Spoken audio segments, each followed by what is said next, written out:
बार magnet, है ना। तो बार मैग्नेट क्या होता है? बार मैग्नेट, ठीक है, मैग्नेट।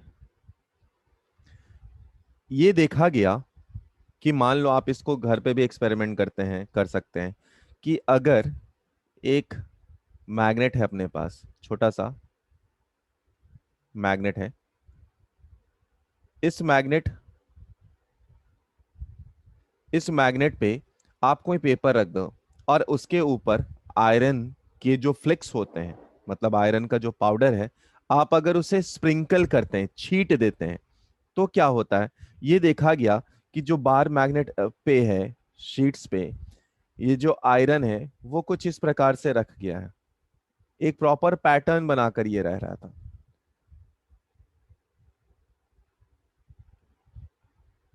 ठीक है, कुछ प्रॉपर पैटर्न बनाकर रह रहा था।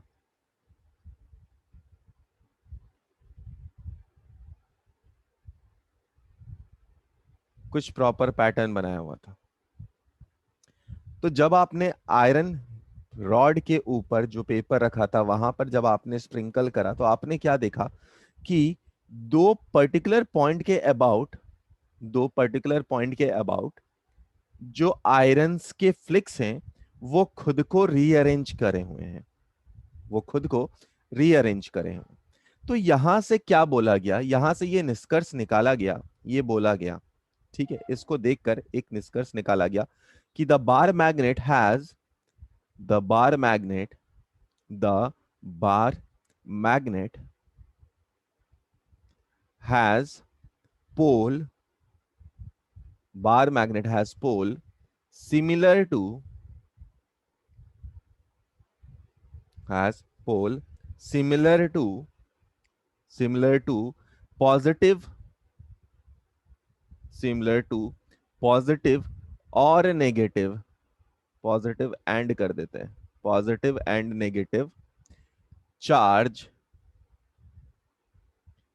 Of electric dipole of electric dipole.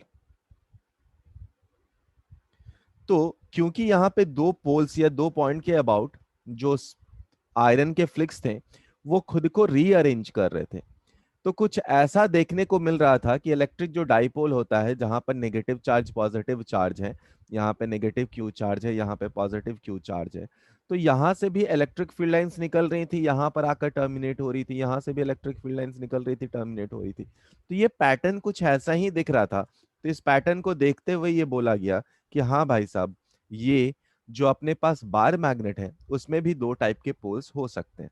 दूसरा, एक पोल को one of the pole one of the pole is designated as, किसी एक पोल को नॉर्थ पोल बोला गया एंड दूसरे को साउथ। तो एक पोल को नॉर्थ पोल बोला गया और दूसरे को साउथ बोला गया, ठीक है। when these are suspended freely when are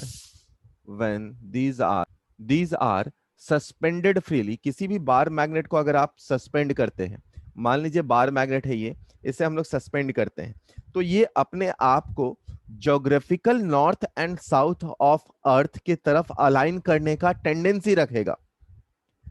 actual में ज्योग्राफिकल नॉर्थ या साउथ पे अलाइन करेगा या नहीं करेगा उस पर हम लोग डिटेल में चर्चा करने वाले हैं। फिलहाल बस इतना ही हम लोग दिमाग में रख सकते हैं कि अगर किसी भी बार मैग्नेट को आज सस्पेंड कर देते हैं, तो इस बार मैग्नेट को सस्पेंड कर दिया जाए तो ये नॉर्थ एंड साउथ के डायरेक्शन में खुद को अलाइन करने का टेंडेंसी रखेगा। When these are suspended freely suspended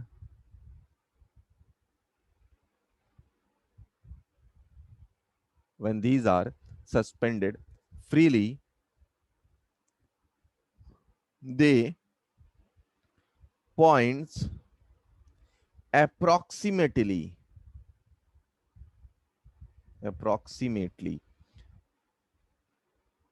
क्यों अप्रोक्सीमेटली, ये हम लोग बाद में चर्चा करेंगे। Approximately towards geographical north and geographical south. ठीक है, तो ज्योग्राफिकल नॉर्थ एंड साउथ के डायरेक्शन में ये खुद को अलाइन करने का टेंडेंसी रखता है। Next point, like pole always repel each other, जैसा हम लोग पहले देखे थे, है ना। तो like poles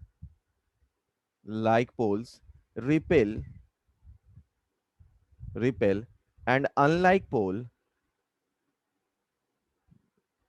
poles attract.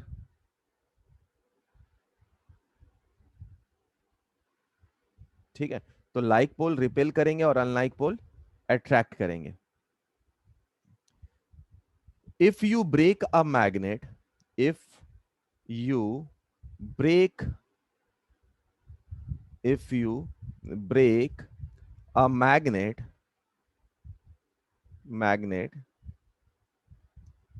then break a magnet in two pieces, लिख लेते हैं, in two pieces, then then each piece will have north and south pole pole that is the poles of magnet cannot be the poles of magnet cannot be separated।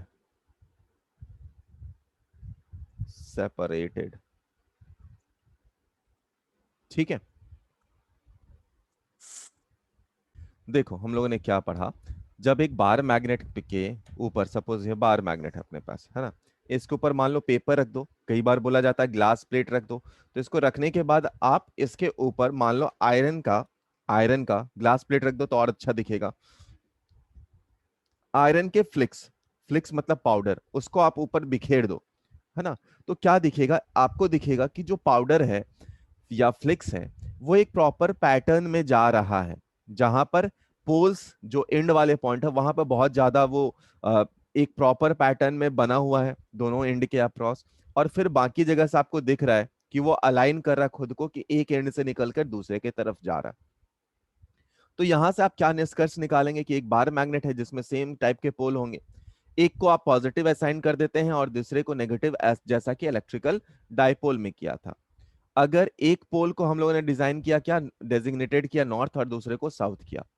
अगर आप suspended किसी भी bar magnet को suspend करते हैं freely, तो वो geographical north and south की तरफ अप्रोक्सीमेटली दिखाता है। लाइक टाइप के पोल रिपेल करते हैं, अनलाइक अट्रैक्ट करते हैं। आप एक बार मैग्नेट को कितने भी टुकड़ों में तोड़ दो, हर एक टुकड़े के पास नॉर्थ एंड साउथ पोल रहेगा ही, यानी कि बार मैग्नेट को आप पोल्स को सेपरेट नहीं कर सकते। Next is magnetic field lines. Magnetic field lines, इसके कहने का क्या तात्पर्य है मैग्नेटिक फील्ड लाइंस का, समझते हैं। याद करो हम लोग इलेक्ट्रिक फील्ड लाइंस भी पढ़े थे, है ना। तो आप एक जगह yes. Electric field line same वैसा ही है ना, मैक्सिमम उसके जैसा ही कंटेंट रहेगा, थोड़ी थोड़ी चीजें डिफरेंट होंगी। तो सबसे पहला स्टेटमेंट तो एग्जैक्टली हु बहू कॉपी होता है, that is magnetic field line का डेफिनेशन क्या होता है। तो दीज आर इमेजिनरी लाइन और कर्व, जैसे हम लोग वहां पे पढ़े थे।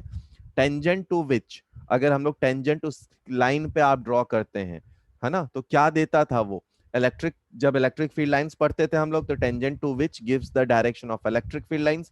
या इलेक्ट्रिक फील्ड, यहां पर हम लोग क्या करेंगे कि अगर कोई इमेजिनरी कर्व है जिस पे आप टेंजेंट ड्रॉ करते हैं, तो वो टेंजेंट उस पॉइंट पे मैग्नेटिक फील्ड का डायरेक्शन बताएगा। यही बात को हम लोग लिखते हैं कि magnetic field lines are imaginary curve, these are these are imaginary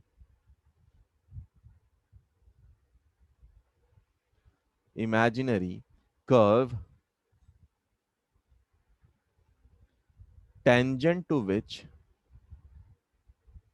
tangent to which tangent to which at any point,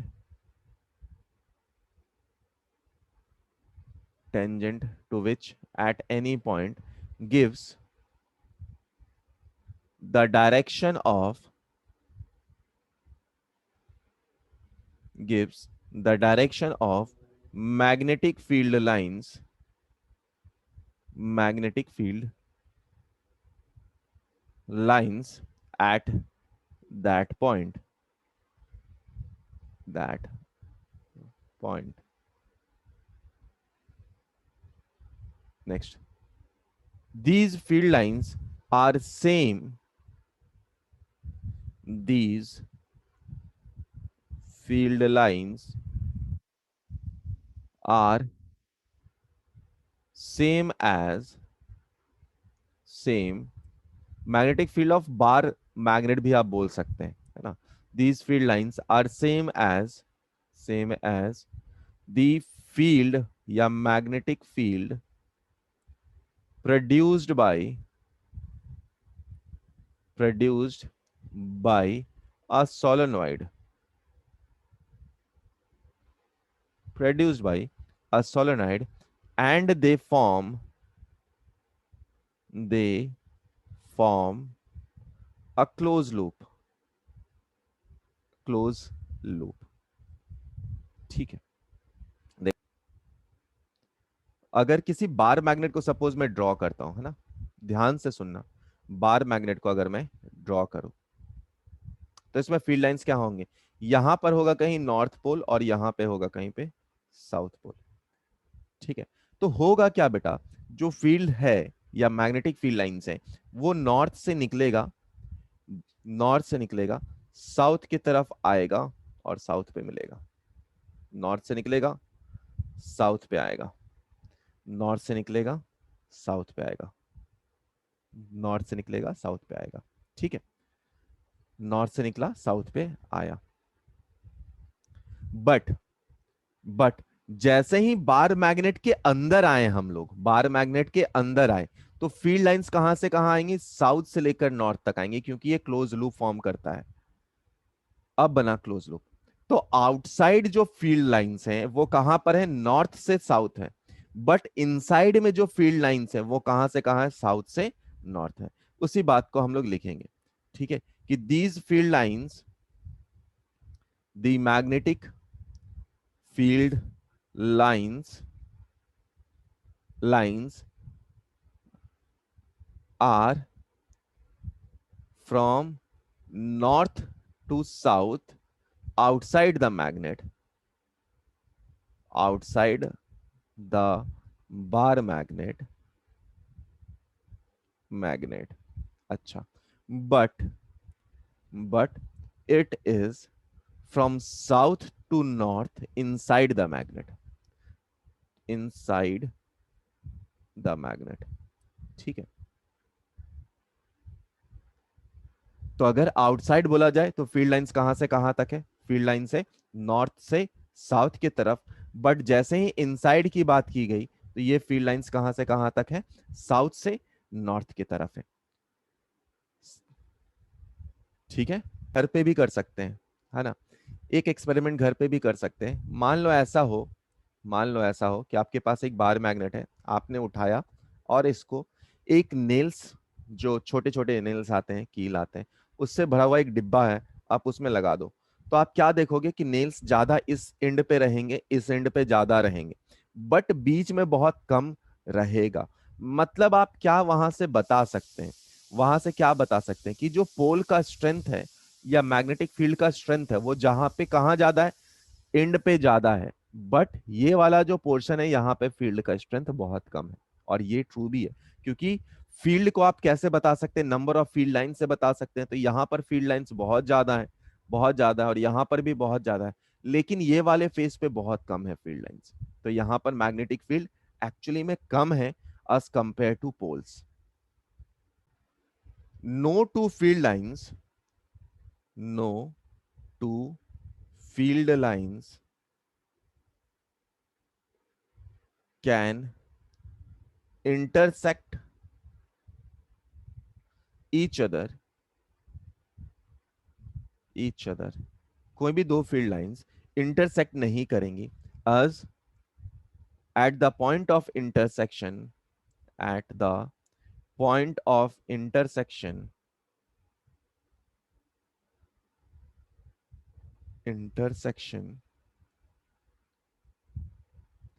two tangent can be drawn, two tangent can be drawn, can be drawn, which means, which means two direction of, which means two direction of magnetic field at one point, which is not possible, which is not possible. ठीक है, तो कोई भी दो field lines intersect नहीं करेंगी। क्यों? क्योंकि जहां पे पॉइंट ऑफ इंटरसेक्शन होगा वहां पर दो फील्ड लाइंस, वहां पर दो फील्ड लाइंस होंगी, मतलब वहां पे टेंजेंट आप दो डायरेक्शन में बना सकते हैं। और अगर टेंजेंट दो डायरेक्शन में, मतलब मैग्नेटिक फील्ड दो डायरेक्शन में है, तो ये पॉइंट, ये पार्ट या ये बात पॉसिबल नहीं है ना। मतलब हर एक पॉइंट पे एक ही मैग्नेटिक फील्ड का डायरेक्शन रहेगा। लास्ट लिख लेते हैं, large number of field lines, large number of field lines, कौन सी field lines? Magnetic field lines की बात कर रहे हैं हम लोग। Field lines per unit area, per unit area of magnet, per unit area of magnet represent, represent stronger magnitude, stronger magnitude of magnetic field lines, sorry, stronger magnitude of magnetic field lines ने। ठीक है, इसका मतलब क्या है बेटा? इसका मतलब क्या है कि अगर सेम, यहां पर देखो, तो यहां पर जितना ज्यादा रहेगा, सेम टाइप का मैं बनाना चाह का कोशिश कर रहा हूं, है ना। सेम बार मैग्नेट है, दोनों अप्रोक्सीमेटली सेम ही बना रहा हूं मैं, हाँ अप्रोक्सीमेटली सेम है। अगर देखा जाए तो ऊपर वाले में ज्यादा नंबर ऑफ फील्ड लाइंस आ रहे हैं पर यूनिट एरिया पे, मोर नंबर ऑफ फील्ड लाइंस, तो इसका magnitude of magnetic field, magnitude of magnetic field क्या होगा? ज्यादा होगा। तो ये स्ट्रॉन्गर मैग्नीट्यूड ऑफ या स्ट्रॉन्गर मैग्नेट माना जाएगा, ये वीकर मैग्नेट माना जाएगा। तो अगर फील्ड लाइंस बहुत ज्यादा क्रॉस हो रही हैं पर यूनिट एरिया, तो आप क्या बोल सकते हैं कि बार मैग्नेट का स्ट्रेंथ अच्छा है, ज्यादा है। अगला पॉइंट अगर देखें, नेक्स्ट पॉइंट अगर देखें, तो मान लो मैग्नीट्यूड या फिर अपने पास जो फील्ड लाइंस है वो ऐसे हैं, फील्ड लाइंस ऐसे हैं, और दूसरे में फील्ड लाइंस कुछ ऐसे हैं। ठीक है, तीसरे में फील्ड लाइंस ऐसे हैं।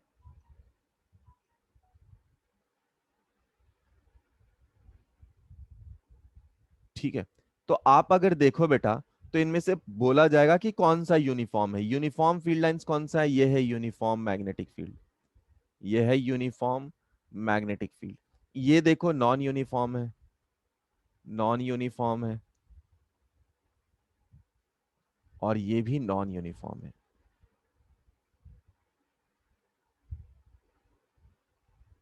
ठीक है, तो यूनिफॉर्म मैग्नेटिक फील्ड कहने का मतलब क्या है कि जो फील्ड लाइंस है उनके बीच का स्पेसिंग वगैरह सब कुछ सेम हो, है ना। फील्ड यूनिफॉर्म हो, वैरी नहीं कर रहा हो।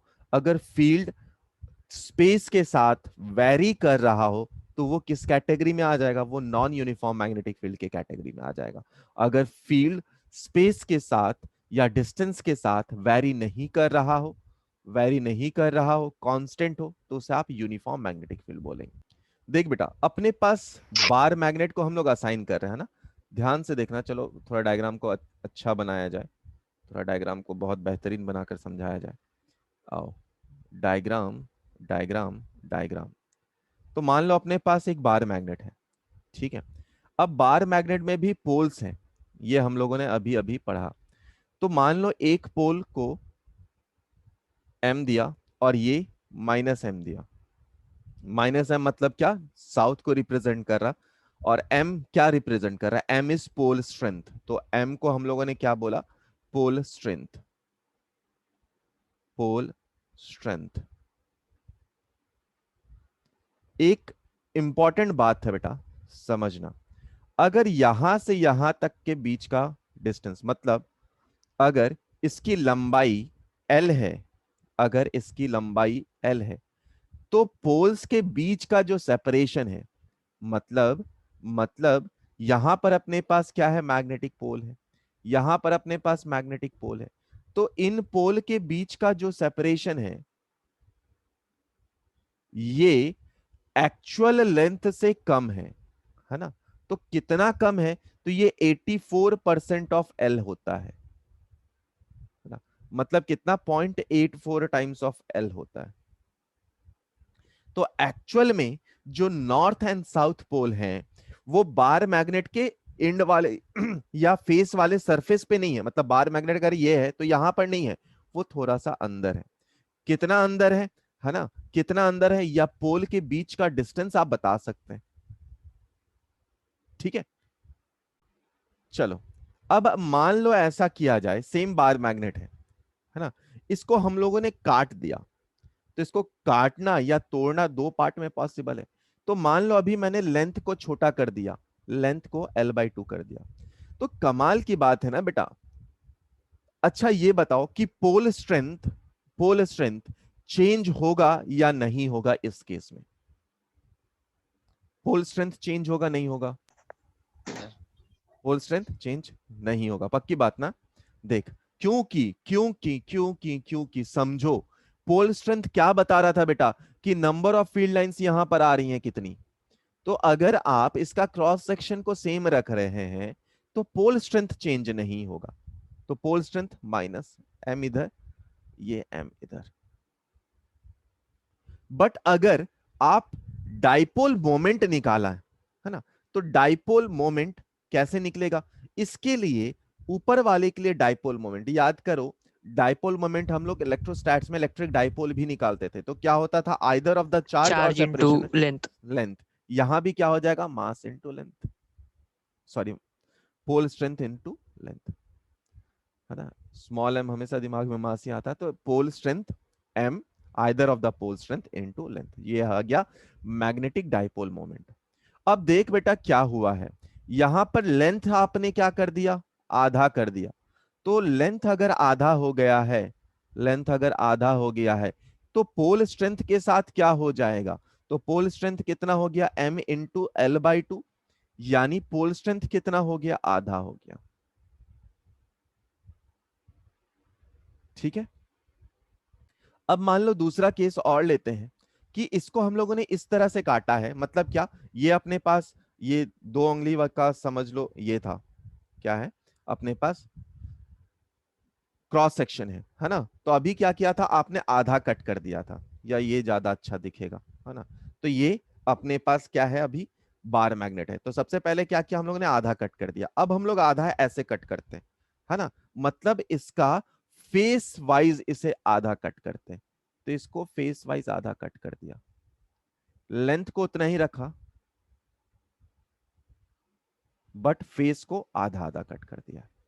यानी अब अगर हम लोग लिखें बेटा, तो पोल स्ट्रेंथ अब सेम रहेगा या डिफरेंट होगा, पोल स्ट्रेंथ अब कितना रहेगा, डिफरेंट हो जाएगा सर। अब डिफरेंट हो जाएगा, क्योंकि आधा हो गया, तो आधा फील्ड लाइन ही कट हो रहा है। तो ये जो पोल स्ट्रेंथ हो जाएगा, ये कितना हो जाएगा, ये अगर पोल स्ट्रेंथ है वो M/2 हो जाएगा, ये M/2 हो जाएगा, है ना। तो पोल स्ट्रेंथ आधा हो गया, M/2, M/2। बट लेंथ आपने क्या रखा है, सेम रखा है इस केस में, है ना, लेंथ सेम रखा है। तो अगर नया डाइपोल मोमेंट अगर मैं फिर से लिखूं, नया डाइपोल मोमेंट लिखूं, तो कितना आएगा, ये इस बार पोल स्ट्रेंथ हो गया M/2 और लेंथ सेम रह गया है, यानी अगेन M डैश कितना आया, M/2 आया, ठीक है। अब ये भी बता देते हैं, अगर डाइपोल का, मैग्नेटिक डाइपोल का डायरेक्शन बोला जाए तो याद करो बेटा, मैग्नेटिक डाइपोल के लिए इलेक्ट्रिक डाइपोल का आपके पास याद हो अगर, कि इलेक्ट्रिक डाइपोल का डायरेक्शन किधर होता था, तो वो डायरेक्शन किधर होता था, नेगेटिव से पॉजिटिव की तरफ होता था। तो ये है इलेक्ट्रिक डाइपोल का डायरेक्शन जो होता था। तो सिमिलरली ये भी है क्या, मैग्नेटिक डाइपोल का डायरेक्शन। तो ये मैग्नेटिक डाइपोल मोमेंट का डायरेक्शन है। मान लो अपने पास एक बार मैग्नेट है ना, एक बार मैग्नेट है अपने पास, तो पतला सा एक बार मैग्नेट है जिसके अंदर पोल स्ट्रेंथ वगैरह होंगे, वो हम लोग जानते हैं। ये M, इधर होगा M, ये हो जाएगा L टोटल लेंथ। बट अब इसे क्या किया गया, अब इसे क्या किया गया, बेंड कर दिया गया, है ना। तो बेंड किया गया in the form of semi circle, bend किया गया in the form of semi circle,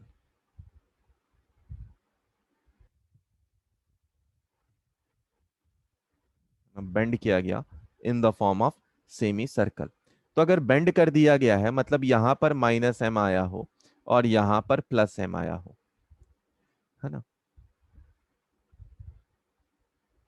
यहां पर है 2R, इन दोनों के बीच का डायमीटर।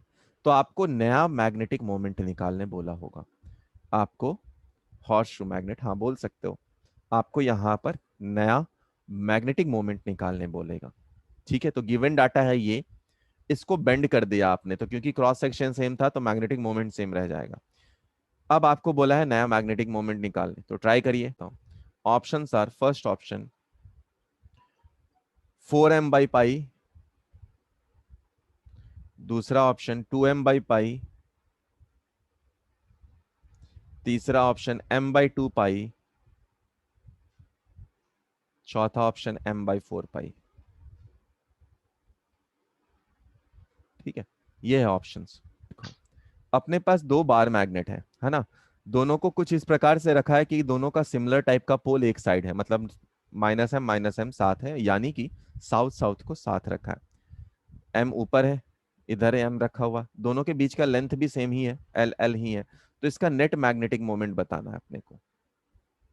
अगर हम लोग अगर हम लोग देखें बेटा, तो अगर हम लोग देखें, अरे क्यों नहीं हो रहा ये, हाँ, तो ये मैग्नेटिक मोमेंट इधर है, मैग्नेटिक मोमेंट इधर है। अपने को पता मैग्नेटिक मोमेंट कितना है, ml है, और मैग्नेटिक मोमेंट का डायरेक्शन ये है। ये वेक्टर क्वांटिटी होता है, ये एक वेक्टर क्वांटिटी होता है, तो इसका नेट कितना आएगा, इधर आएगा। कितना वैल्यू रहेगा, अपने को ये अब करते करते आदत हो चुका है कि ये ml है अगर, ये भी ml है अगर, तो इन दोनों का परपेंडिकुलर अगर रखे हुए तो ये वाला कितना आएगा, √2 टाइम्स ऑफ ml के बराबर आएगा। तो option number third is the right answer. ठीक है, ये एंगल 120 डिग्री। तो अपने को क्या बताना है, अपने को क्या बताना है, अपने को इसका नेट मैग्नेटिक मोमेंट बताना है। एक अगर नॉर्थ पोल साउथ पोल ऐसे है, बार मैग्नेट ऐसे रखा, तो इसका नेट मैग्नेटिक मोमेंट बताना है। ट्राई करें। अगर इसको देखें तो इसका डायपोल मोमेंट इधर है, इसका डायपोल मोमेंट इधर है, दोनों के बीच का एंगल 180 डिग्री 120 डिग्री है। तो हम लोग एम नेट कैसे निकालेंगे, याद करो, दो वेक्टर अगर अपने को पता था तो हम लोग कैसे निकालते थे, m² + m² + 2 × m² cos 120। अब cos 120 की वैल्यू कितनी होती है, cos 120 को आप क्या लिख सकते हैं, cos 180 - 60 लिख सकते हैं। मतलब कितना आ सकता है, -cos 60 आ जाएगा, क्योंकि सेकंड क्वाड्रेंट में। -cos 60 की वैल्यू कितनी होती है, 1/2, है ना। ओ, ऑप्शंस देखो, m² + m²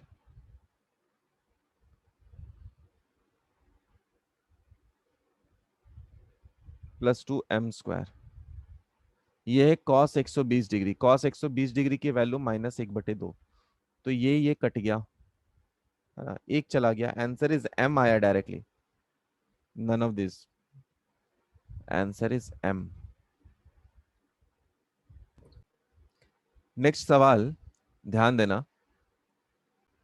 तो अपने पास 3 बार मैग्नेट है, दो ऐसे रखे हैं, दो ऐसे रखे हुए, और मैग्नेटिक मोमेंट इसका m है, इसका m है, दूसरे का जो थर्ड वाला है उसका है √2 टाइम्स ऑफ m।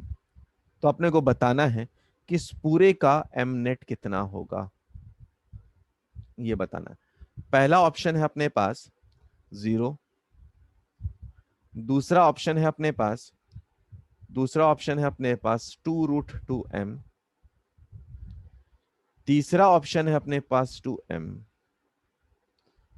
चौथा ऑप्शन है अपने पास m। ये 4 ऑप्शन है ना। ये है m, ये है m, ठीक है, और इसके लिए ये है m।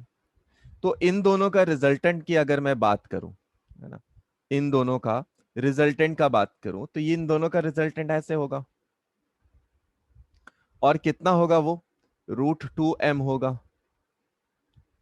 अब देखो, ये भी √2m, ये भी √2m, और दोनों एक दूसरे पे परपेंडिकुलर हैं, दोनों एक दूसरे पे परपेंडिकुलर हैं।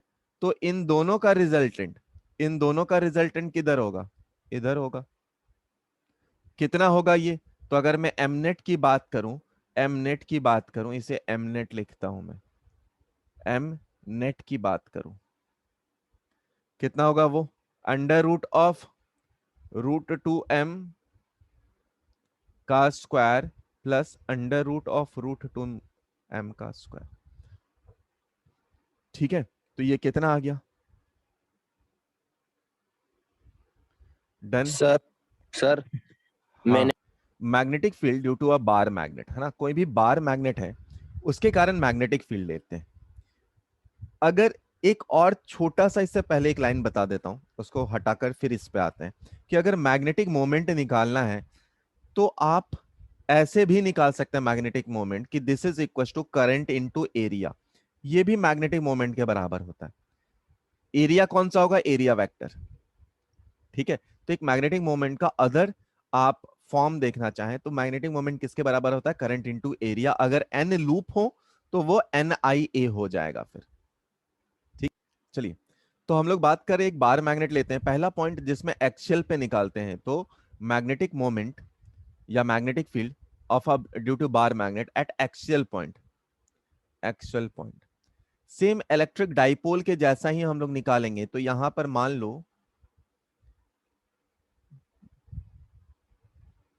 लो यहां पर अपने पास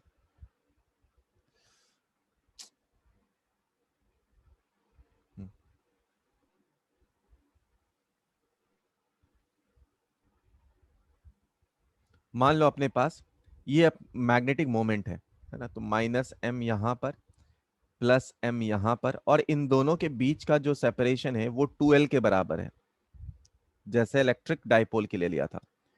यहां पर कोई पॉइंट है P जहां पर अपने को मैग्नेटिक फील्ड निकालना है, ठीक है। तो ये यस कोई सर। P पॉइंट है जहां से यहां का डिस्टेंस, अगर इस लाइन का डिस्टेंस देखा जाए तो ये सेंटर से ये डिस्टेंस r के बराबर है। तो सेंटर से ये डिस्टेंस r के बराबर है। अगर ये डिस्टेंस देखा जाए अपने पास तो ये बराबर है L के, और ये भी बराबर है L के, है ना, ये दोनों L के बराबर है। तो अगर पॉजिटिव वाले के कारण यानी प्लस m के कारण हम लोग देखें B1, तो B1 का डायरेक्शन किधर होगा, अवे।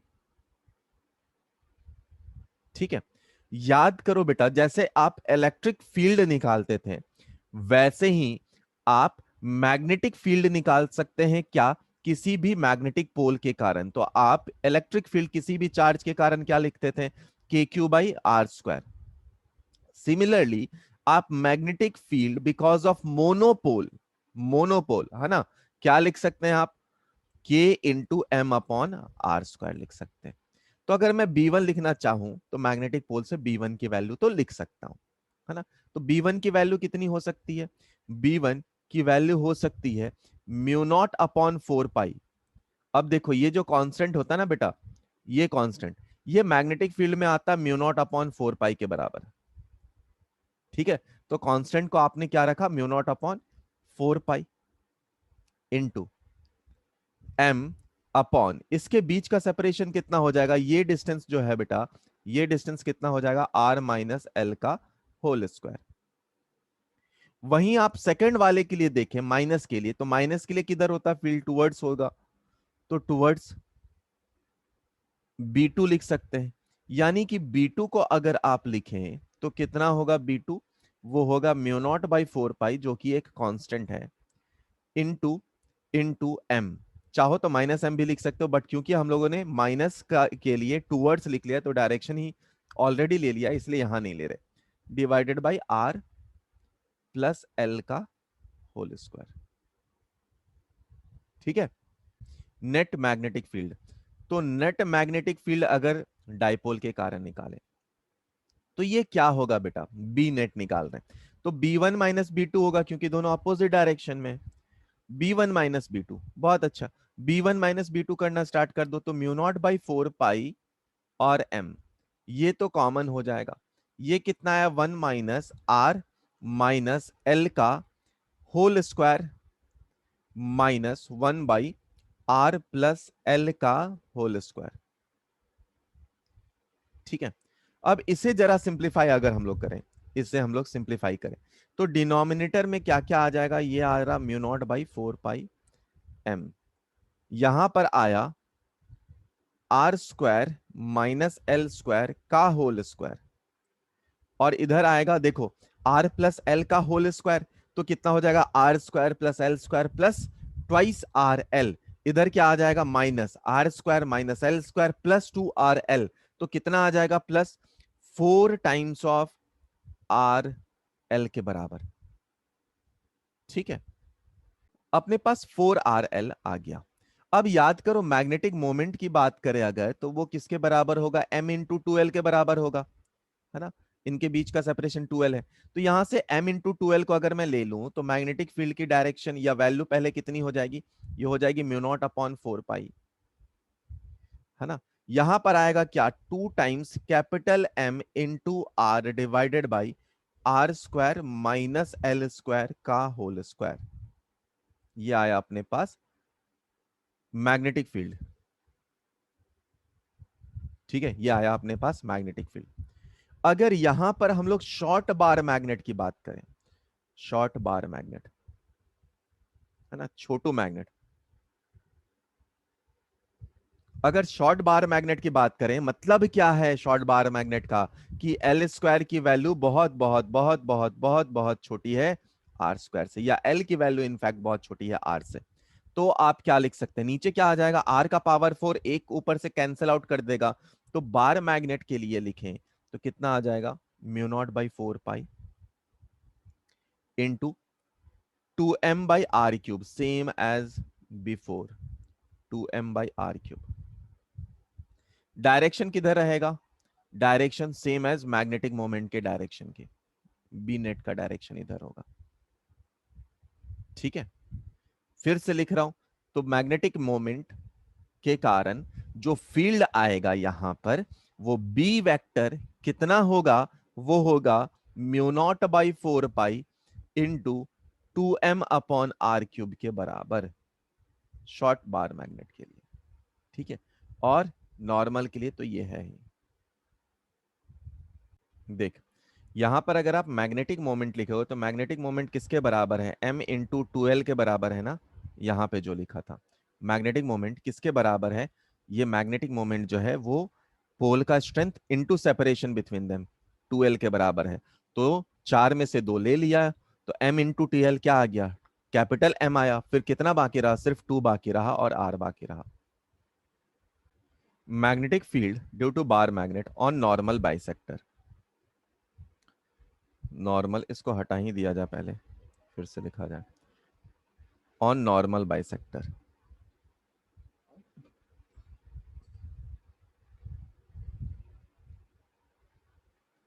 ठीक है,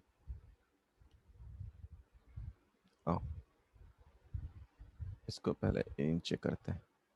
मान लो अपने पास ये बार मैग्नेट है, इसके पोल्स भी होंगे, वही लिखते हैं, m - m इधर है, यहाँ पे प्लस m है, दोनों के बीच का सेपरेशन अगेन हम लोगों ने ले लिया वही 2l के बराबर,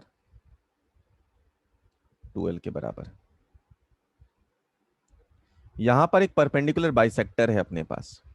ठीक है, तो इससे एक परपेंडिकुलर बाइसेक्टर है। मान लो यहां पर वापस से अपने को मैग्नेटिक फील्ड ड्रॉ करनी है, पता करनी है। तो इसके कारण जो मैग्नेटिक फील्ड होगा प्लस वाले के कारण, वो किधर होगा, ये इस वाले लाइन का, ये जो लाइन है अपने पास, ये लाइन स्मॉल आर लिया, ये है अपने पास एल, इस साइड भी होगा एल, तो ये आर ले लेता हूं मैं, या इसको निकाल सकते हैं हम लोग डिस्टेंस। इसके कारण किधर होगा, दूर जाता हुआ। जो ये वाला होगा माइनस वाला,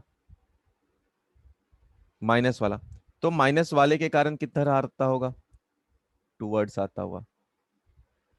अब इन दोनों के कारण, इन दोनों के कारण किधर आएगा, इन दोनों का प्रोजेक्शन आप ले लेंगे, ये होगा अपने पास। ठीक है, तो हम लोग उसी को अब निकालते हैं जो कि पहले हम लोग किए हुए थे। चलो स्टार्ट करते हैं। तो देख बेटा, अगर ये एंगल अपने पास थीटा है, चलो बी वन लिख लेता हूं पहले, इसे बी वन, इसे बी टू लिख लेता हूं। तो बी वन कितना होगा वैल्यू, उसकी वैल्यू होगी म्यू नॉट अपॉन 4 पाई, जो कि कांस्टेंट है अपने पास, M upon R square plus L square का पावर 3/2, नहीं सिर्फ R square plus L square, है ना, अंडर रूट रहेगा, तो ये जो वैल्यू है ये है under root of R square plus L square, तो इसका स्क्वायर हो जाएगा। चलो बी टू भी ऐसे ही आप निकाल सकते हैं, बी टू भी निकाल सकते हैं, बट ये टूवर्ड्स है, तो mu naught upon 4 pi M R square plus L square, ये रह जाएगा। अब देख बेटा, अगर ये एंगल थीटा है अपने पास, तो ये एंगल भी थीटा ही होगा। ठीक है, ये एंगल थीटा है तो ये भी थीटा ही होगा, और अगर ये थीटा है तो ये भी थीटा ही होगा, दोनों थीटा होगा। कई बार बच्चे इसको थीटा, उसको 90 माइनस थीटा कर लेते हैं, ये गलत है, दोनों थीटा थीटा ही है। यानी इनका कंपोनेंट किधर आएगा, अगर आप इसके कंपोनेंट लो तो एक कंपोनेंट नीचे की तरफ, दूसरा कंपोनेंट ऊपर की तरफ, वो कैंसिल आउट हो जाएगा। सो y component will get, y component will get, will get cancelled out, y component will get cancelled out. तो यहां पर x कंपोनेंट अपने को बस निकालना है। चलो x कंपोनेंट, तो इसका x कंपोनेंट कितना होगा, इधर की तरफ इसका भी x कंपोनेंट इधर ही होगा। दोनों की वैल्यू कितनी होगी, दोनों की वैल्यू अगर लिखें तो दोनों की वैल्यू होगी बी वन कॉस थीटा, और ये आ जाएगा बी टू कॉस थीटा। अच्छा, कॉस थीटा क्या होता है बेटा, अगर कॉस थीटा अगर आप लिखें तो वो किसके बराबर है, वो है base upon under root of R square plus L square. यानी कि बी वन बी टू दोनों सेम है, तो बी नेट अगर मैं लिखूं, बी नेट, तो वो कितना होगा बेटा, वो कितना होगा, बी नेट अगर मैं लिखने जाऊं तो वो आ जाएगा 2 times of B one. B one कितना अपने पास, mu naught by 4 pi M divided by R square plus L square into cos theta, है ना, कॉस थीटा। और कॉस थीटा की value 2 times, B one B two same था इसलिए 2 times लिख दिया। कॉस थीटा की वैल्यू भी पुट कर दो, तो 2 times mu naught into divided by 4 pi. अब देखो एम, कॉस थीटा की वैल्यू कितनी है, L upon R square plus L square का पावर 1/2, यहां पर 1 ऑलरेडी है, तो ये कितना हो जाएगा, R square plus L square का पावर 3/2। अब देखो twice M L, twice M L किसके बराबर हो जाएगा फिर से, तो twice M L, twice M L किसके बराबर है, ये मैग्नेटिक मोमेंट के बराबर है, और मैग्नेटिक मोमेंट का डायरेक्शन इधर है। तो बी नेट कितना होगा, जैसे आपने इलेक्ट्रोस्टैटिक में निकाला था सेम, कितना है, mu naught into M upon 4 pi constant, ये है कितना, R square plus L square का पावर 3/2। जो म्यू नॉट होता है बेटा उसको परमियाबिलिटी बोलते हैं हम लोग, परमियाबिलिटी ऑफ मीडियम, है ना, याद होगा, परमियाबिलिटी ऑफ मीडियम। और और अगर शॉर्ट बार मैग्नेट लिखा जाए, छोटा मैग्नेट, शॉर्ट मैग्नेट, तो एल की वैल्यू बहुत बहुत बहुत बहुत छोटी है आर से, मतलब ये वाला टर्म हट जाएगा, यानी कि तब बी नेट कितना आएगा, बी नेट वो आ जाएगा mu naught into M upon 4 pi R cube. और इसका डायरेक्शन किधर होगा बेटा, अपोजिट टू मैग्नेटिक मोमेंट, इसका डायरेक्शन अगर लिखा जाए तो यह है अपोजिट टू मैग्नेटिक मोमेंट। ठीक है, next is dipole, dipole placed in, dipole placed in uniform magnetic field.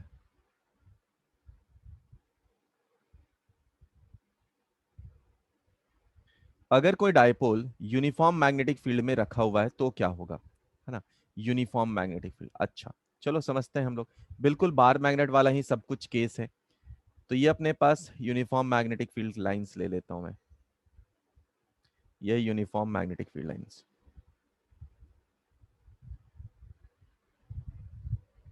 ठीक है, तो ये मान लिया यूनिफॉर्म मैग्नेटिक फील्ड लाइंस है।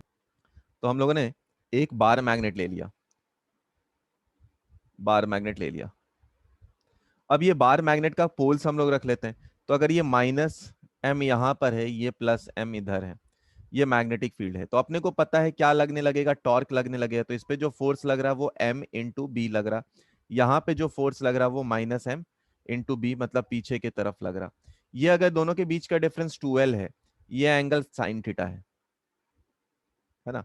तो सबसे पहले अगर देखा जाए तो यहाँ पे टॉर्क देखा जाए, टॉर्क इज इक्वल टू क्या होगा बेटा, टॉर्क इज इक्वल टू क्या होता है, आइदर ऑफ द फोर्स, याद करो, torque is equal to either of the force, either of the force into perpendicular distance between them. या फोर्स, अगर दो फोर्स है, कपल की बात कर रहे हैं हम लोग, है ना, यहाँ पे कपल है, तो आइदर ऑफ द फोर्स और देन सेपरेशन बिटवीन देम। तो सेपरेशन बिटवीन देम कितने के बराबर है, ये 2l साइन थीटा के बराबर है ना। तो टॉर्क इज इक्वल टू आप क्या लिख सकते हैं, दूसरा आप डेफिनेशन से भी लिख सकते हैं। कौन सा था दूसरा डेफिनेशन, आप सेंटर पे बैठ जाओ, फोर्स इनटू परपेंडिकुलर डिस्टेंस करो, तब भी दोनों सेम ही आएंगे। तो आइदर ऑफ द फोर्स है अपने पास एम बी, और परपेंडिकुलर डिस्टेंस दोनों के बीच में है 2l sine theta, 2l sine theta. ठीक है, 2l और m किसके बराबर होगा, ये 2l m किसके बराबर होता है, ये मैग्नेटिक मोमेंट के बराबर होता है। तो ये किसके बराबर आया, एम बी साइन थीटा के बराबर आया। यानी कि टॉर्क इज इक्वल टू क्या लिख सकते हैं बेटा आप, टॉर्क इज इक्वल टू आप लिख सकते हैं एम क्रॉस बी लिख सकते हैं, torque is equal to M cross B लिख सकते हैं। ठीक है, अगर मान लो टॉर्क तो हम लोगों ने निकाल लिया, टॉर्क निकाला हम लोगों ने, ठीक है। अब टॉर्क को जरा और याद करो, हम लोग क्या क्या लिख सकते थे, है ना। टॉर्क को एम बी साइन थीटा, अगर थीटा की वैल्यू बहुत छोटी हो, याद करो सेम हम लोग बात किए थे, थीटा की वैल्यू अगर छोटी हो, स्मॉल हो, तो हम लोग टॉर्क को क्या लिख सकते थे, एम बी थीटा लिख सकते थे। और टॉर्क को क्या लिख सकते हैं आप, आई इंटू अल्फा लिख सकते हैं, is equal to M B into theta लिख सकते हैं। यानी कि यानी कि यानी कि ओके बेटा, दे दूंगा थीटा डबल डॉट हम लोग क्या लिख सकते हैं, एम बी। इनफैक्ट देखो एक और चीज देख बेटा, ये है थीटा, थीटा की डायरेक्शन किधर है, एंटी क्लॉकवाइज, बट टॉर्क लग रहा है किधर, क्लॉकवाइज सेंस में, टॉर्क यूं घुमा रहा और थीटा ऊपर की तरफ लग रहा। तो इसको चाहो तो आप माइनस के साथ भी लिख सकते हो, माइनस के साथ भी लिख सकते हो। तो M B upon I into theta. अब ये किसके बराबर है, हम लोग जानते हैं X double dot is equal to minus omega square X. यहां से आप ओमेगा लिख सकते हैं, ओमेगा इज इक्वल टू कितना आ गया, M B upon I, M B upon I. और अगर टाइम पीरियड लिखा जाए तो time period is equal to क्या लिख सकते हैं, 2 पाई बाई ओमेगा। यानी कि time period is equal to लिख सकते हैं हम लोग कितना, 2 pi, 2 pi by by I by M B, है ना। ओमेगा को पुट कर दो तो नीचे रह जाएगा एम बी, ये आ गया टाइम पीरियड, ये आ गया टाइम पीरियड। अगर मान लो बेटा, अगर ऐसा बोला जाए कि बार मैग्नेट, इफ इफ ऐसा बोला जाए, bar magnet, bar magnet is broken into